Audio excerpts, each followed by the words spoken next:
Fantasy baseball on deck, everybody. This is Austin, and man, I haven't seen you since July, and that's on me. What are my excuses? Well, one, I had to finish out my graduate semester. I felt that I was spending so many hours on YouTube videos. Didn't realize how much time it takes to edit said videos, and wasn't spending my time correctly, working too much. Finished grad school, no longer have that as an excuse. I had COVID, I got a new job, fill in the blank, but we're back. Man, you guys have been left hanging, but you know what? I hope that you're going to the playoffs. And if you are going to the playoffs, congratulations. This is fantasy baseball on deck. Can't guarantee you're going to win it. You win your fantasy championship, but you know what? I can guarantee that you're going to score the most points. And that's what that is my guarantee. And that's why we hang out together on the YouTube. Anyways, let's go to the agenda. Just to give you guys a heads up, still killing it.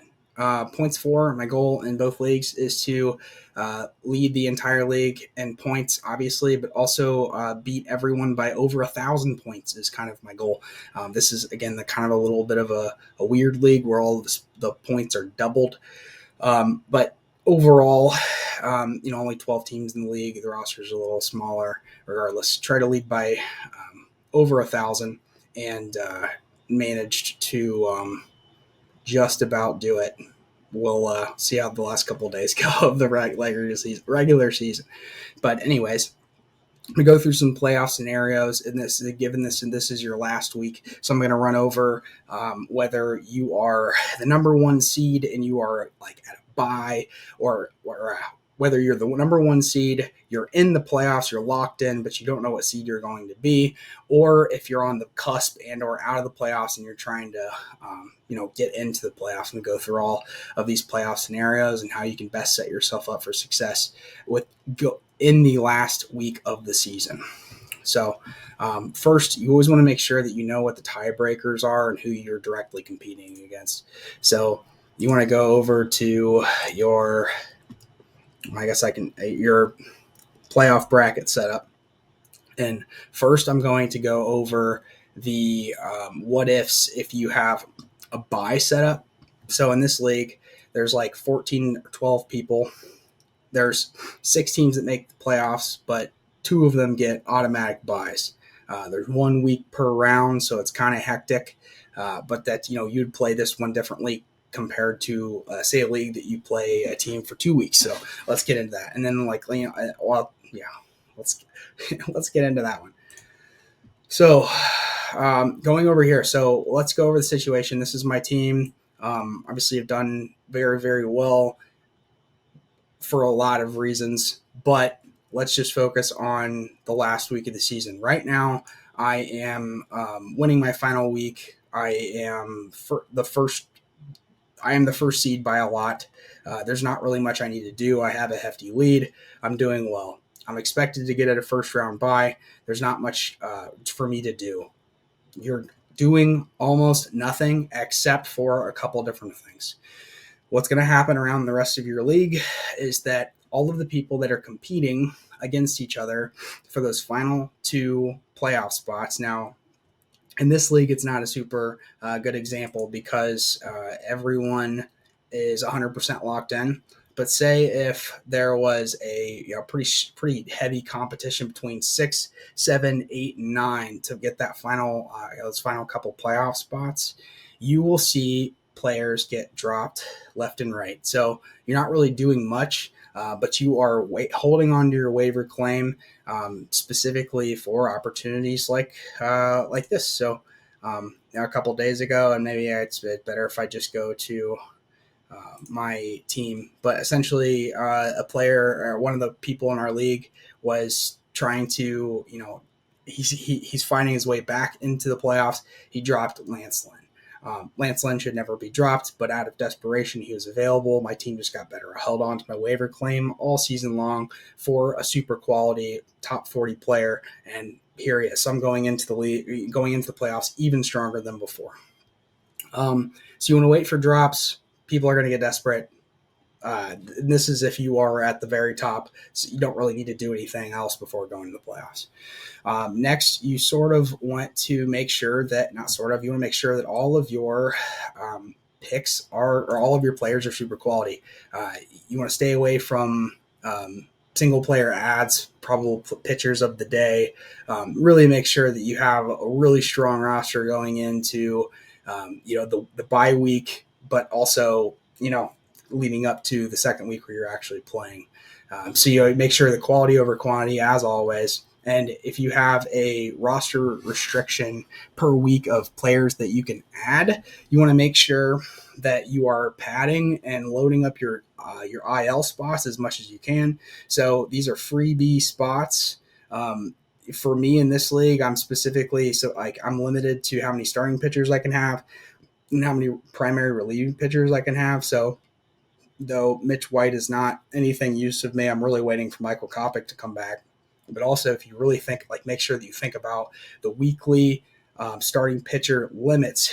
You want to make sure that you are not going over.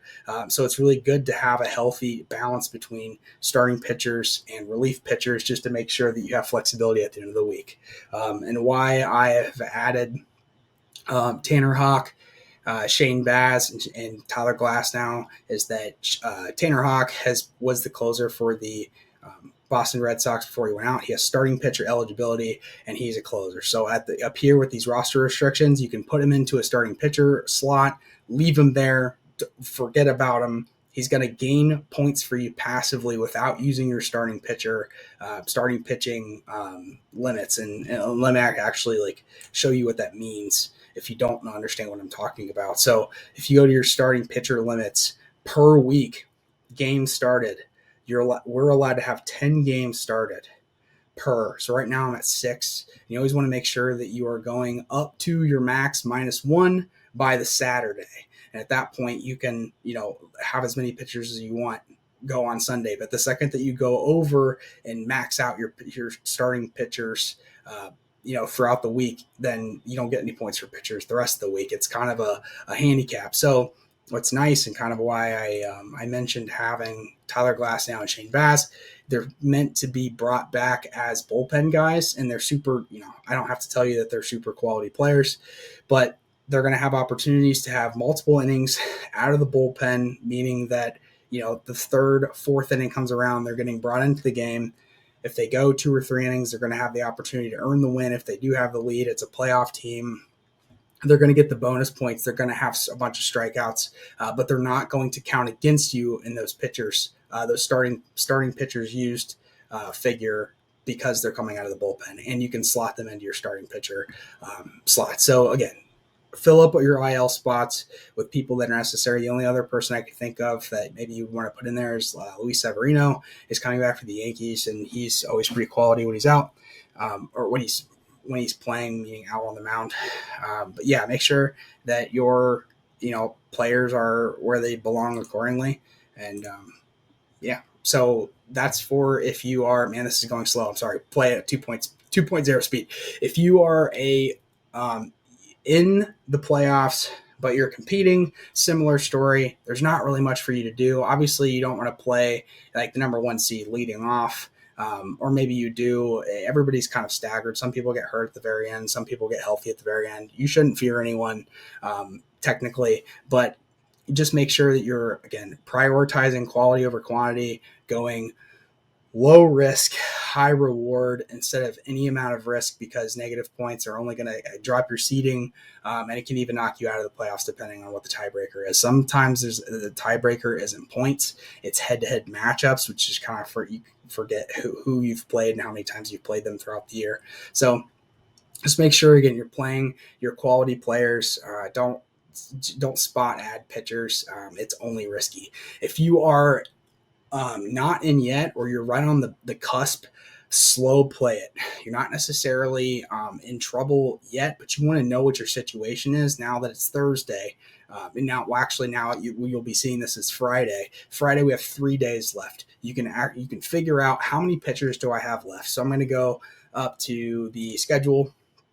I'm going to figure out how many I have left. So like I'm currently at the 6 pitcher mark, and I know that for the rest of the week I have one, and it looks like 2 pitchers left, but I only, I'm not going to go over. And this is a poor example. I meant to use the other team. But basically, it allows you to plan. Now that I know that I'm ahead, say if I was trying to get into this league and it's 541 to 228, I'm ahead by so much. I know that I'm not going to have to make anything drastic. I'm not going to have to drop a player that I don't want to just to survive.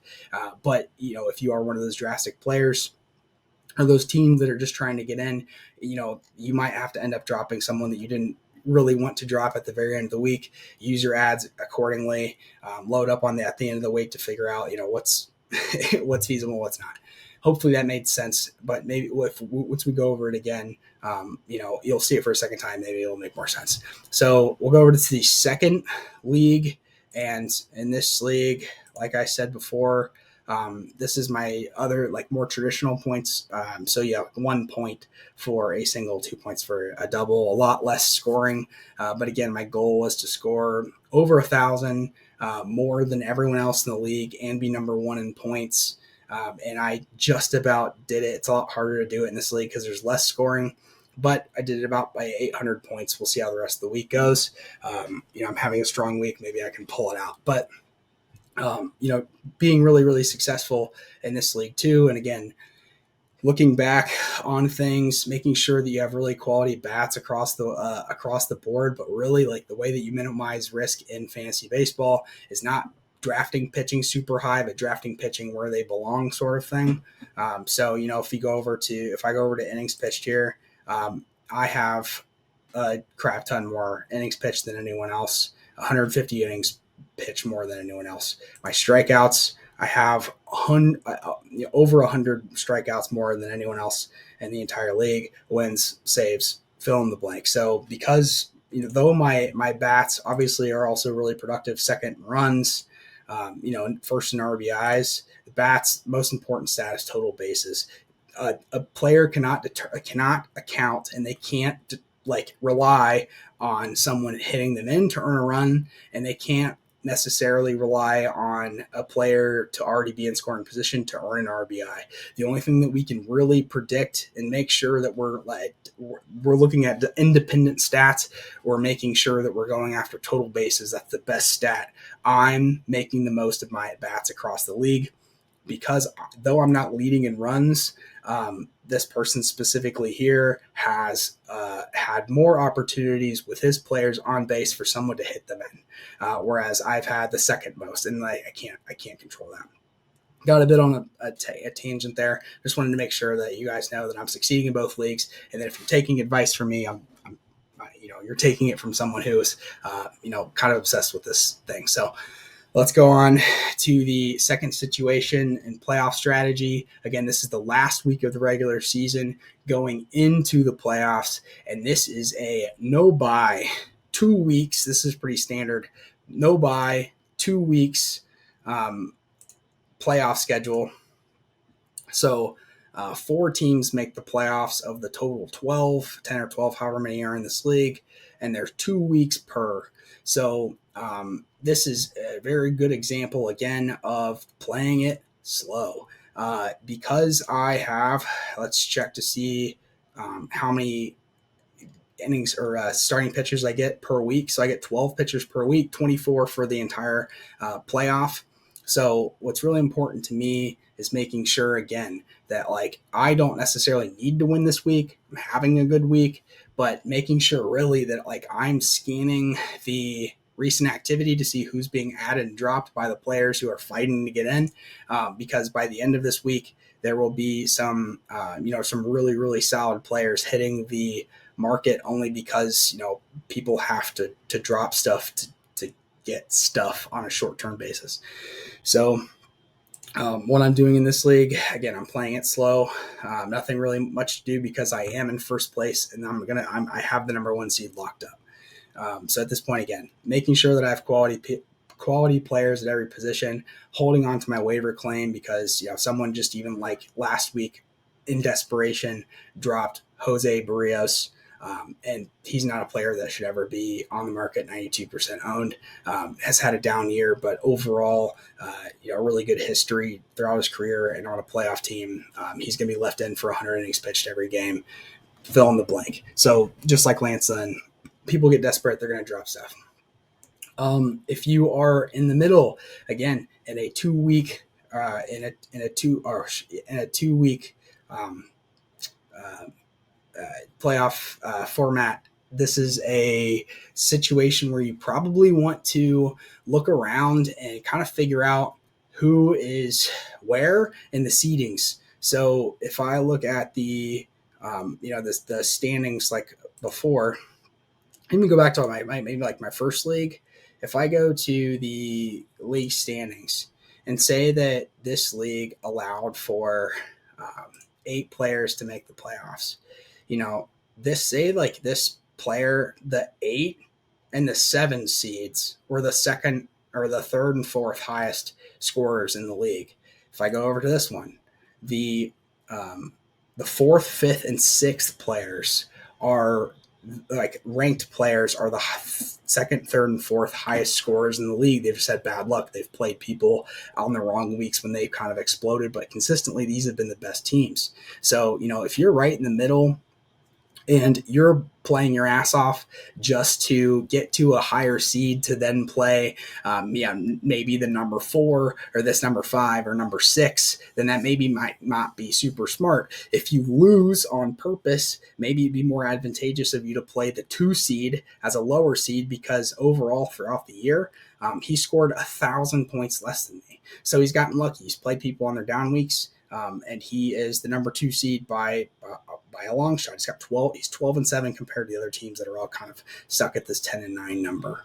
So, it's something to keep in mind if you're in the middle. If you are at the bottom and you're working your way in, if you're this, one of these players where so these are all 10-9 teams, meaning like there's 2 10-9 teams in the playoffs, and there's a 10-9 team trying to get their way into the playoffs. If you're on this bubble right here, you have to win this week. But how you do that, again, slow play. So you're going to go back to your team here.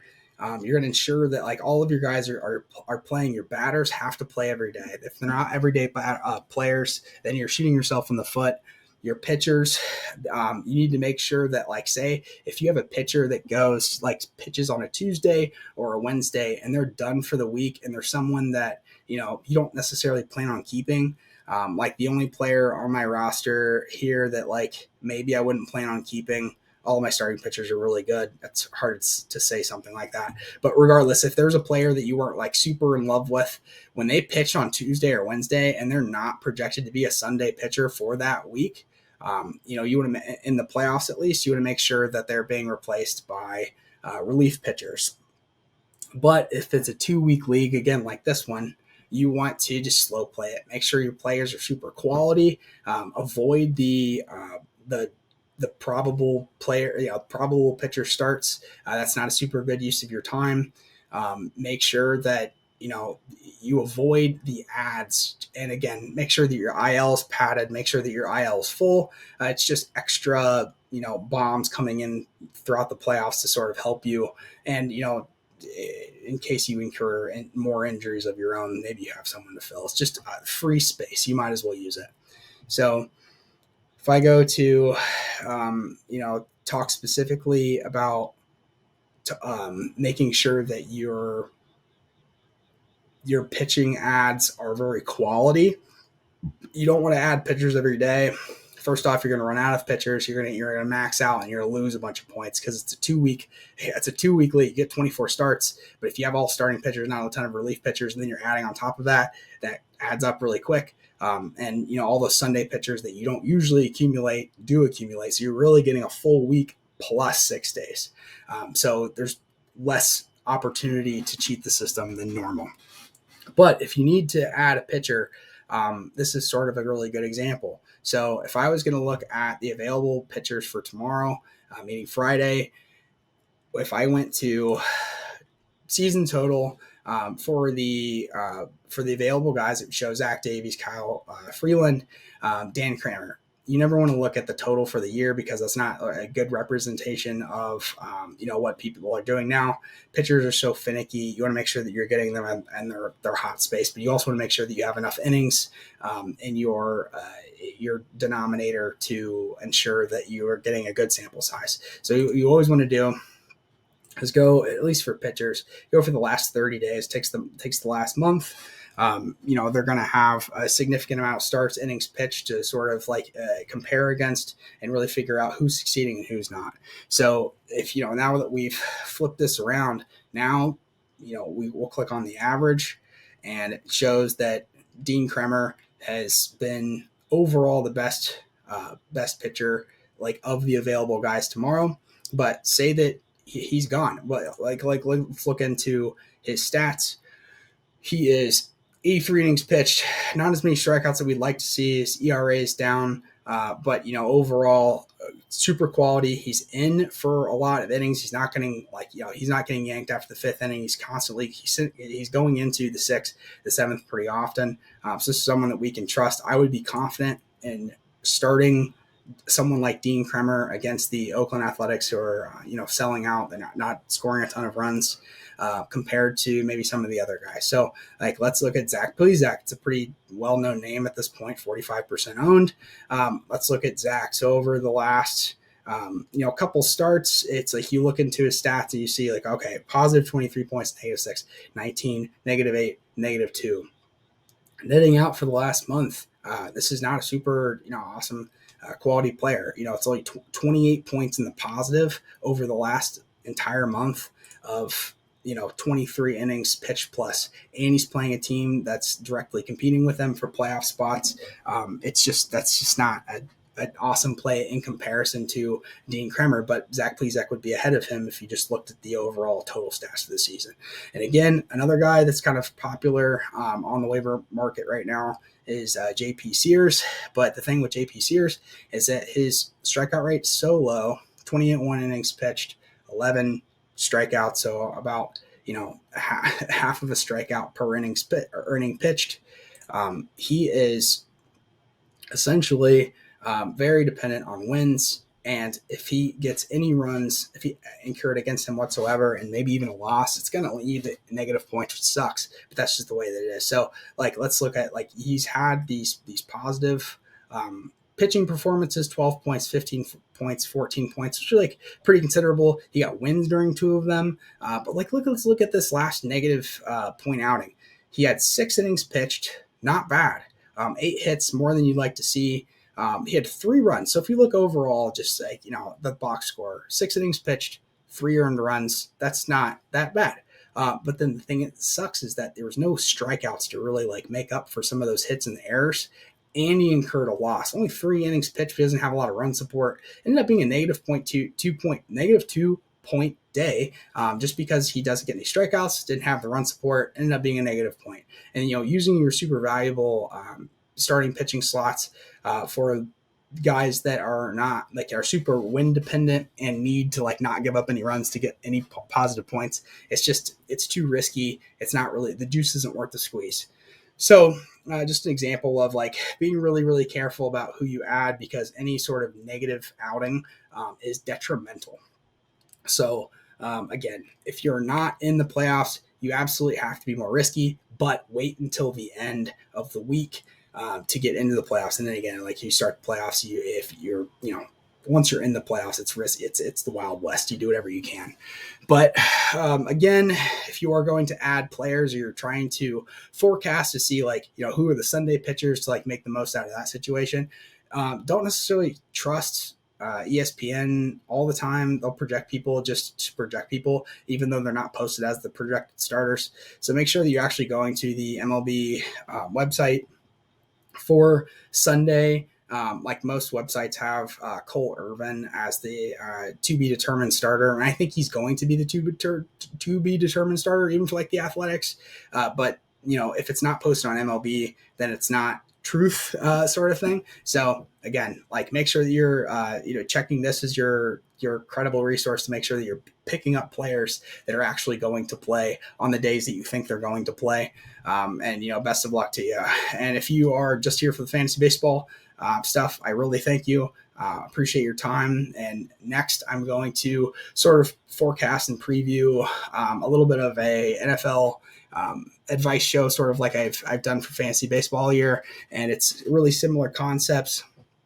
I'm going to create, and I know it's just a couple days away. I've just been busy as heck. But why am I different than the other guys? I am not only, I'm not only giving the advice that I have, but I'm going to do a ton of research, as I always do, and put together a draft cheat sheet for you guys, updated with players in particular positions. So if, again, imagine this being quarterback, running back, wide receiver, fill in the blank. Similar to you guys using my my draft spreadsheet this past year, which I saw, there was over 100 people that had made visits into it. I put a lot of effort into this, so obviously it's only my opinion, but like if you look at my overall, predictions for the year, if you want to go through this draft sheet, I was overall pretty freaking successful, and obviously number one again, points scored in both of my leagues. So I'm going to do the same exact thing for football. And just to make sure that you guys know I'm not yanking your chain. The African-American Santa Claus figure is always me. And I just wanted to make sure you guys know that last year I finished second place. The year before that I won. The year before that I won. The year before that I won. So, of the last 4 seasons, I have finished second, first. So, it's just something that, making sure that we are drafting independent players that are creating positive points for us in their own ways, that's sustainable and easily predictable. Football is more of a crapshoot because it really just kind of depends on luck and who stays healthy and such. But it's not as easy to predict as baseball, but I always do end up doing pretty well. And just sort of like to show kind of my concepts and relating it to baseball stats. If you're not a football fantasy person, obviously you're welcome to jump off, but really using my concepts for fantasy baseball allows me to succeed in fantasy football. So really, really easy concept to compare against are these 3 players. Of the quarterbacks, I'm a huge Josh Allen fan. I've had him for the last 2 years.